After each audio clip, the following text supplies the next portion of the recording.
हम लोग कर्मधारय समास में पढ़ेंगे जिस समास में उपमान, उपमेय, विशेष्य तथा विशेषण का संयोग हो उसे कर्मधारय समास कहते हैं। अब समझना होगा उपमान, उपमेय, विशेष्य तथा विशेषण क्या है। हमें जहाँ तक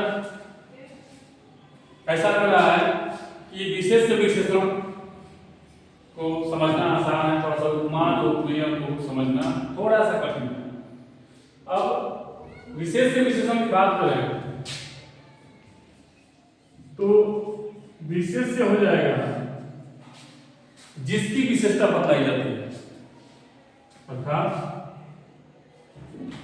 कह सकते हैं जिसकी विशेषता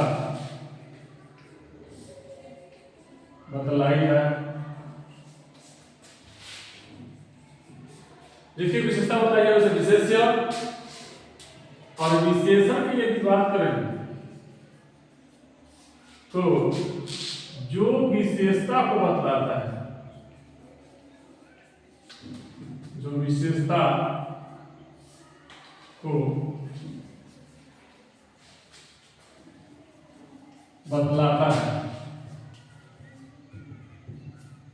जो विशेषता को बतलाता है उसे विशेषण कहेंगे। अब यही देख लें, अगर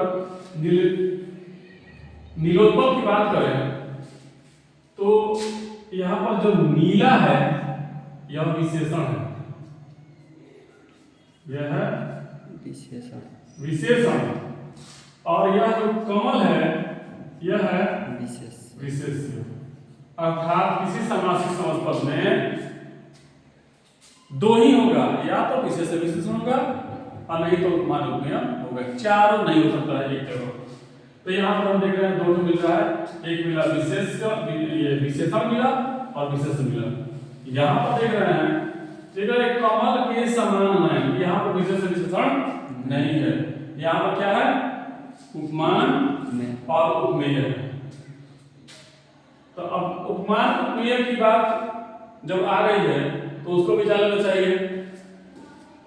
उपमान पहले समझते हैं उपमेय, जिस की उपमा दी जाती है, या ऐसे समझते हैं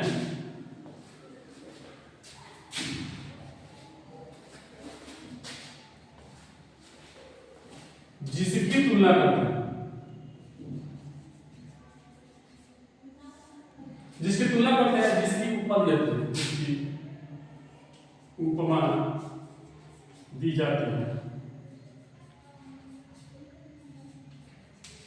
जिसकी उपमा दी जाती है। उपमान की बात यदि करें तो जिससे उपमा दी जाती है, जिससे उपमा दी जाती है, अर्थात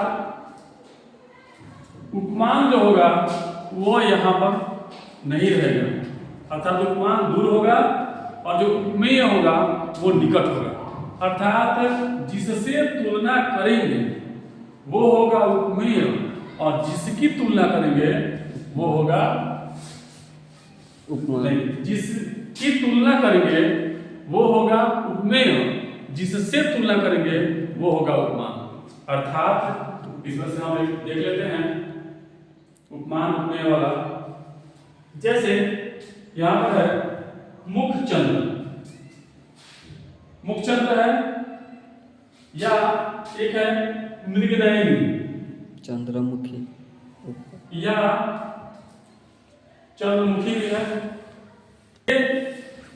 फिर से कमल नयन, हम लोग देखे थे कमल नयन भी है। यहां पर अधर पल्लव भी है। ये सब उपमान और उपमेय वाले उदाहरण हैं। इसमें उपमान उपमेय है। अब इसमें यदि हम देखें उपमान और उपमेय, तो मुख जो होगा वो उपमेय होगा और जो चंद्रमा होगा वो उपमान होगा। क्यों? क्योंकि मुख की तुलना चंद्रमा से की गई है, यानी यहाँ पर बताया गया है कि यह जो मुख है वह चंद्रमा की तरह है, अर्थात एक दूसरे से तुलना की गई है। तो जिसकी तुलना की जाती है उसे बोलते हैं उपमेय, और जिससे तुलना करते हैं उसे बोलते हैं उपमान। तो चंद्रमुखी में चंद्र जो है उपमान है और मुख जो है वह उपमेय है। यहाँ पर देख रहे हैं कि मुख चंद्र है, यहाँ पर भी चंद्रमा जो होगा उपमान होगा और मुख क्या होगा? उपमेय हो जाएगा। ठीक है, क्योंकि जो निकट रहता है उसे बोलते हैं उपमेय और जो दूर रहता है उसे बोलते हैं उपमान। यहाँ पर देख रहे हैं कि फिर जो इधर है अधर पल्लव है, अधर पल्लव में देख रहे हैं कि यहाँ पर अधर और पल्लव दो पद है। पल्लव माने होता है जैसे सबसे कोमल पत्ता जो होता है, एकदम मुलायम जो पत्ता होता है उसे बोलते हैं पल्लव। जैसे आम का पेड़ है, जब मंजर लगता है, मंजर के टाइम में जो कोमल कोमल पत्ते आते हैं उनको बोलते हैं पल्लव। ठीक है, तो यहाँ अधर माने होता है ओठ, ये नीचे वाला जो ओठ होता है उससे बोलते हैं अधर। ये होता है अधरोष्ठ और ये होता है उपरोष्ठ, अधरोष्ठ उपरोष्ठ। तो बतलाया गया है कि अधर जो है ना वो पल्लव के समान है, अर्थात ये नीचे वाला जो ओठ है वो बहुत मुलायम है, बहुत कोमल है, इसलिए इसकी तुलना की गई है पल्लव से। ओठ की तुलना पल्लव से की गई है, अर्थात ओठ जो है ये पल्लव की तरह कोमल है। तो यहाँ पर भी देख रहे हैं अधर जो होगा वो उपमेय होगा और जो पल्लव होगा वो उपमान होगा। यहाँ पर हमें यह जो परिभाषा है, जिस समास में उपमान, उपमेय, विशेष्य और विशेषण का संयोग हो उसे व्यवहार समास कहते हैं। यह जो परिभाषा है यह मेरे विचार से अपने आप में पूर्ण लग रहा है, क्योंकि इस परिभाषा पर उदाहरण फिट बैठ रहा है, या उदाहरण पर परिभाषा फिट बैठ रहा है, यानी परिभाषा से उदाहरण समझ में आ जा रहा है। इस परिभाषा से ही हम, इस परिभाषा के आधार पर या इस परिभाषा के माध्यम से हम लोग कर्मधारय समास करने में समर्थ होंगे। ठीक है, करने में हम लोग सक्षम हो जाएंगे। क्यों? क्योंकि यह परिभाषा बहुत ही सटीक है। तो इस प्रकार से हमने देखा। अब जैसे मान लीजिए कृष्ण शब्द है, इसमें देख रहे हैं कि एक तो काला है, एक तो सर्प है। तो काला जो है ये विशेषण है, ये सांप की विशेषता बता रहा है कि सांप कैसा है? काला है। इस पुरुष की विशेषता बताई गई है, ये पुरुष कैसा है? महान है। इस काव्य की विशेषता बताई गई है कि काव्य कैसा है? महान है। इस व्यक्ति की विशेषता बताई गई है, ये व्यक्ति कैसा है? महान है। व्यक्ति की विशेषता इसकी महानता है। ठीक है, देव की विशेषता बताई गई है, ये महान है, ये महान विशेषण हुआ। फिर कवि की विशेषता कि ये कवि कैसा है? महान है। अब देखिए घनश्याम, यहां पर घन जो है श्याम है। घन अर्थात घन का मतलब होता है बादल। घन मतलब क्या होता है? बादल। घन मतलब होता है बादल। ठीक है, घन मतलब होता है बादल। अब बादल कैसा है? श्याम है, लेकिन काला है बादल। बादल कैसे है? तो काले काले बादल छाए हुए हैं, तो घन से बादल कैसा है? घन माने होता है बादल और श्याम माने सांवला है, काला है। ठीक है, फिर यहाँ देख रहे हैं कि यहाँ पर कमल है और कमल में नीला जो है इसकी विशेषता है। कमल कैसा है? नीला है, क्योंकि श्वेत कमल नहीं होता है, कमल श्वेत भी होता है, जो मां सरस्वती को पसंद है। फिर हम इसको पढ़ लिए थे, हम लोग पढ़ लिए थे।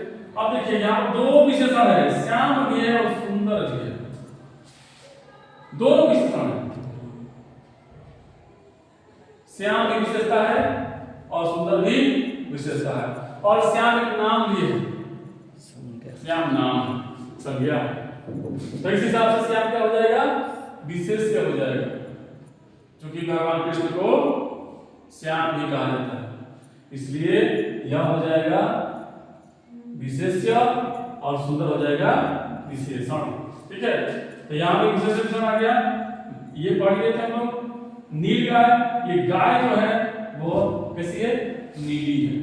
तो नीला गाय का विशेषण है, विशेषता है। ठीक है, फिर यहाँ देख रहे हैं अंबर अर्थात होता है वस्त्र। अंबर माने वस्त्र होता है। अंबर में होता है वस्त्र। तो देख रहे हैं कि वस्त्र कैसा है? पीला है। पीत, पीत माने होता है पीला। पीत माने पीला, पीला होता है। ठीक है, तो वस्त्र कैसा है? पीला। यदि वस्त्र की विशेषता है तो पीला है। अब नैनी, आंख कैसा है? नयन कैसा है? मृग के समान, अर्थात मृग के जो नयन होते हैं वो बहुत ही भावुक होते हैं, बहुत ही आकर्षक होते हैं।